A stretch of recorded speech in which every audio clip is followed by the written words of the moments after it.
Hello, welcome back to the show. Now, you'll be pleased to know that the Welsh Government, in all of its sagacity, has decided it needs to have an action plan to become anti-racist Wales. Way! Because Wales is blighted by apartheid.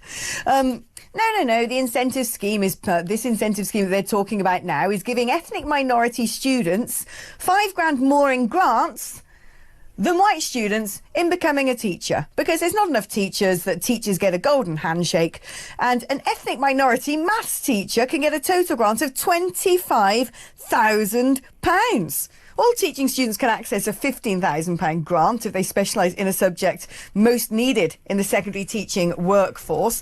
But if you happen to be non-white, you get 25k.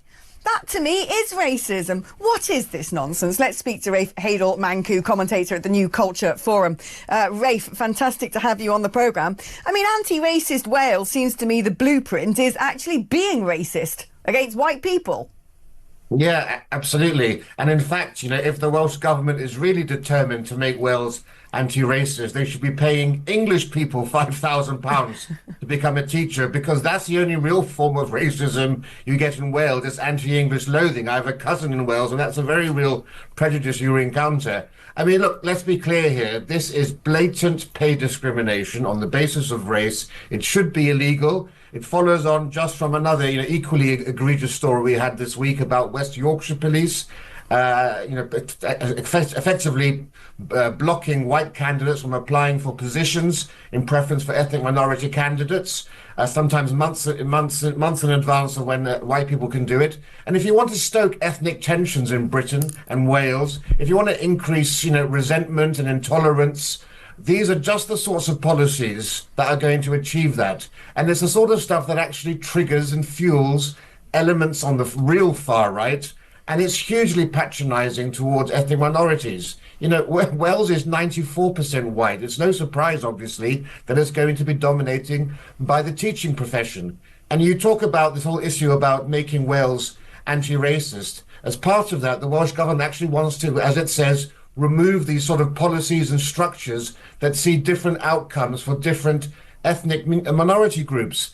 And we know, of course, that the real reason that different ethnic minority groups have different outcomes isn't because of racism. If it was, then the Chinese and the Japanese and the Indians would have terrible outcomes, and they don't. Of course, and white working class boys, as we know, are the most disadvantaged group in society as a whole. The reason you have different ethnic groups having different outcomes and not being represented perhaps in teaching is first and foremost because of class, but also family structure, absent fathers, and also the culture and attitudes in these homes where they're not necessarily raised in an environment that values and supports academic achievement.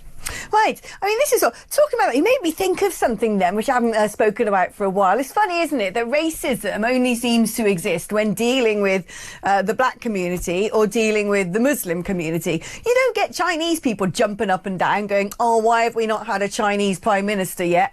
Oh, why are there no Chinese newsreaders? And we've had Chinatowns in the UK for decades now. It's not. They don't kick off about it. Yeah, and in fact, this whole term of ethnic minorities, or BAME, is inherently racist, because you're grouping the entire rest of the world together as if somebody from, Brazil or the Congo or from Tokyo is exactly the same. And, you are reducing everyone essentially down to one great non-white blob. It's inherently racist. Why is none of this? Has this stuff been tested legally? Has anyone actually taken some of these anti-racist action plans to court and said, actually, this adds up to discrimination against an individual because of the colour of their skin? Well, I'm not sure in terms of this particular sort of situation where the law lies. I would think there would be legal grounds for a challenge. That's certainly the case, for example, with the West Yorkshire Police. What they're doing is they're basically advertising jobs, saying ethnic minorities can apply potentially months early in advance, whereas white people are only given a few days, as little as 48 hours to apply. That is very close to the wire, I would say, and I think the courts may come down squarely on the side, hopefully, of reason in that one. And I would hope that there will be an opportunity for this to be challenged as well. Because, of course, yet again, we're seeing this institution, like all our institutions, prioritizing identity over excellence and competence. We want the brightest and the best people to come. And what happens with these policies, as you've seen from all of these DEI hires throughout businesses and organizations, it ends up in poor results and quite often disastrous outcomes. Yep, indeed it does. Rafe Heydel-Mankoo, thank you ever so